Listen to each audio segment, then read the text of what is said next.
Hey everyone, thanks for checking out this Wii Virtual Console retrospective. This time I'm doing things a bit differently just because of the nature of the system. I haven't really planned this out, I'm just going to go through the lists I've put together and call out anything really notable. So if you didn't see my retrospective on WiiWare, this is basically the same thing. The Wii Shop is going down. We are going to lose access to a whole bunch of these Virtual Console titles.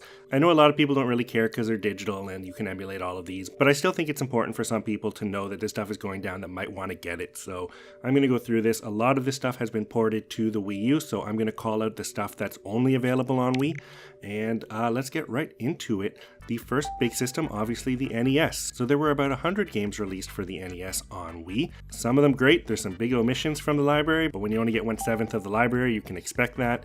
Let's go through and call out the ones that didn't get released on Wii U that you may want to check out. So just going through it quickly, Boy and His Blob was not released on Wii U. Adventures of Lolo 2 wasn't released on Wii U.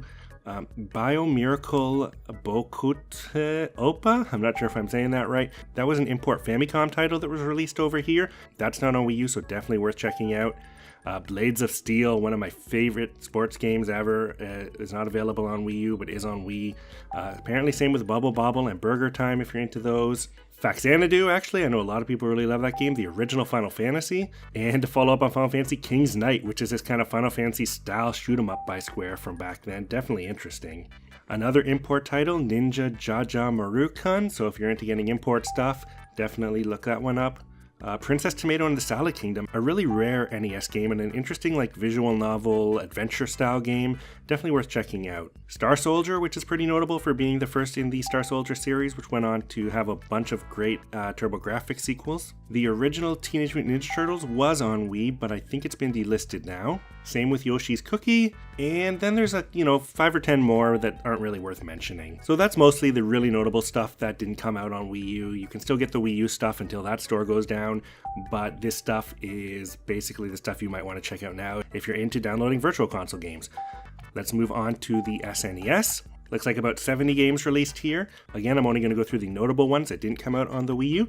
ActRaiser is a great release from Enix. It is a mix of a sim game and an action platformer. Definitely worth checking out. Darius Twin, I know a lot of people are into the Darius series, so that's probably one worth checking out.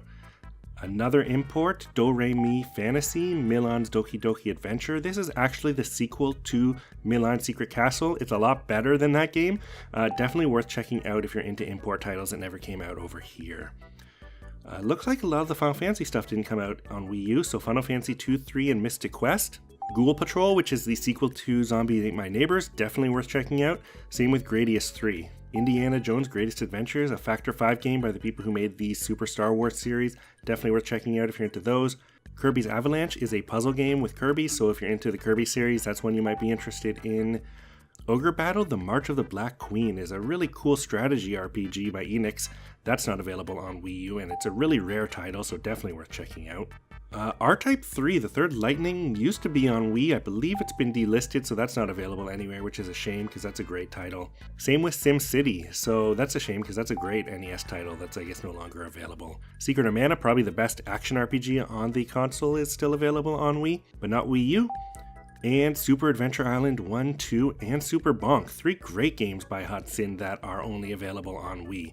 And pretty rare games in their own right, so probably a great way to check them out. It looks like Super R-Type was also delisted, but that was available. The 3 Super Star Wars games are available, which are great games and definitely worth checking out for Star Wars and platformer fans. Super Turrican 1 is still available on Wii, but it looks like Super Turrican 2 was delisted, so that's a shame because those are both rare titles, but 2 I think is much more rare. And the last notable SNES game that's not available on Wii U, but is still on Wii, is Zombies Ate My Neighbors, a really fun top-down action-adventure game that I highly recommend.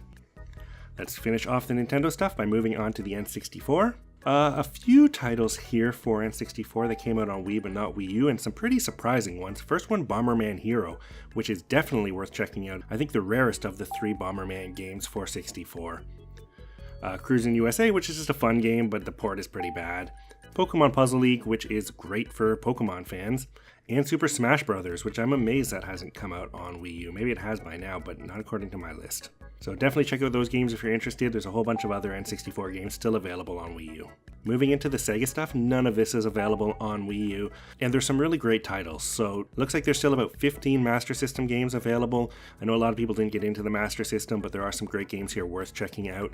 There are 3 Alex Kidd games. That's kind of like the Mario of the Master System, so check those out if you're interested. There's the 2 Fantasy Zone games. Now I think Fantasy Zone 2 is actually an exclusive to that console, so definitely worth checking out. There is Phantasy Star, which is of course the beginning of Sega's RPG series and a great game in its own right, worth checking out. The 3 Sonic games, Sonic 1, 2, and Chaos, are ports of the Game Gear games and pretty good to see how Sonic plays in 8-bit. And then there is Wonder Boy in Monsterland, and Wonder Boy 3, The Dragon's Trap, which are 3 amazing platform action RPGs, definitely worth checking out. Moving on to the Genesis, there's a ton of Genesis stuff here, a bunch of stuff that's been re-released on a whole bunch of different platforms, so I'm just going to go through and pick out some of the most notable ones that maybe didn't come out in other places, starting with Wonder Boy in Monster World, an update of the second Wonder Boy game, and a really great game, definitely worth checking out. Landstalker, I don't think that came out on any of the other Genesis collections, is a really cool kind of isometric action RPG. Alien Soldier was an import title, one of Treasure's beat-em-ups that never came out over here that's definitely worth looking into. And also Alien Storm, which is another action game. I always get that confused with Alien Soldier. One of them came out over here, one of them didn't, but they're both interesting games. Light Crusader is an RPG by Treasure. It's not a great game, but still interesting for that. The import game Puyo Puyo 2 is here, so definitely worth checking out. The rare Mega Turrican 2, definitely worth checking out. Super Fantasy Zone, I believe that's an import as well, so if you're into the Fantasy Zone series, that's one worth checking out. Musha is the super rare, one of the rarest Genesis games. It is a vertical shoot 'em up that I highly recommend if you're into that genre. Wonder Boy 3 Monsters Lair, I'm pretty sure that's an import. That didn't come out over here, so that's definitely worth checking out for fans of that series. And finally, Monster World 4. Now, this is a port of the original Genesis version. It's been translated, but this did come out on the other consoles as part of the Mods collection, so not necessary, but a really interesting game. And that's it for Genesis. There's over 70 titles released there, so definitely worth checking out if you're a fan of that. Moving into what I think is the kind of treasure trove of Wii Virtual Console is the TurboGrafx 16 and TurboGrafx CD stuff. So just a ton of games. Some of these did come out on Wii U, but there is a ton of really rare stuff on here. Just stuff that's great and really expensive and hard to get, so definitely worth checking out. Let's go through some of the most notable titles. Bomberman 93 and Bonk 3, Bonk's Big Adventure. Now, Bonk 3 is one of the rarest games on the console. It is wicked hard to find either the card version or the CD version, so that's one I picked up. I highly recommend getting it if you are interested in TurboGrafx and those games. Bonk 3 is also available on Wii U though, so you don't need to rush for that. Castlevania Rondo of Blood, an import of the PC Engine CD game that a lot of Castlevania fans sought after, an expensive rare game. Now you can also get it as part of the PSP Castlevania collection, but this is a great release. Choaniki is an import version of I think one of the first Choaniki games. Definitely worth checking out if you're into weird Japanese shoot 'em ups. Detana Twinbee, another import shoot 'em up worth checking out. Dragon's Curse is part of the Wonder Boy Monster World series, so if you're into that series, that's definitely worth checking out. Same with Dynastic Hero, which is one of, if not the rarest games on the console. Definitely worth checking out that for how cheap it is. Fighting Street is just interesting because it is Street Fighter 1. Same with Dynastic Hero, which is one of, if not the rarest game on the TurboGrafx CD, so definitely worth checking out. Fighting Street is a port of Street Fighter 1, which is a bad game, but really interesting for people who care about Street Fighter history. Gate of Thunder, another amazing shoot 'em up that's only available on the original Wii. There's also an import version of Gradius 2. The Legend of Hirotoma is a fairly rare game that was only available on Wii, but now has been delisted. Lords of Thunder is another shoot 'em up, definitely worth checking out, only available on Wii. And Monster Lair is another entry in the Wonder Boy series that is only available on Wii right now. Samurai Ghost, I'm pretty sure, is pretty rare, so if you're interested in rare games, that's worth checking out. The original Splatterhouse is available as well, and that's a great game. Star Parodier is a game I missed out on. It has apparently been delisted. That's a bit of a shame. Super Air Zonk Rockabilly Paradise is a follow-up to Air Zonk and a TurboGrafx CD game that's pretty rare and only available here as well. And East Book 1 and 2, an amazing version of those two games, definitely worth checking out for East fans. There's also a bunch of great rare games that are available on Wii U, stuff like the original Air Zonk, Blazing Lasers, the 3 Bonk games, the import of Bomberman 94, Final Soldier, Newtopia 1 and 2 and New Adventure Island, Soldier Blade, and Superstar Soldier. So some of these games you don't have to rush out for, but those other ones are definitely worth checking out now while you can. Moving on to the NeoGeo stuff, there were over 50 NeoGeo games released. I think that's about half the library. Definitely worth checking out. I don't think any of them specifically need to be called out because these have been released digitally on so many platforms right now. There's a ton on the Switch. Maybe all of these have even already been re-released on the Switch. But, if you're into NeoGeo stuff, check it out. Commodore 64 had almost 10 releases. I don't know if these are still on the store. I have a feeling they've all been delisted. Again, there's not really great stuff on here. If they are still up, I would recommend Last Ninja 1 and 2, but that's really all to say about that. Lastly, the arcade stuff. It was really interesting. We had over 20 arcade releases. Some of them are no longer available, but some of them are really interesting and definitely worth checking out.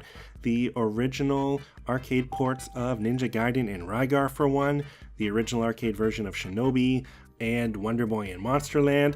Just some interesting stuff worth checking out if you're into arcade ports. And that's really all to say about Virtual Console. A bunch of great games there worth checking out. The last chance to add points to your Wii account is March 25th, so if you want to get this stuff, check out how much it costs and make sure you've got the points before then. Once you have those points in your account, you have, another 9 months to actually get them, so you can take your time there, but I'm just giving you the heads up that this stuff is going down.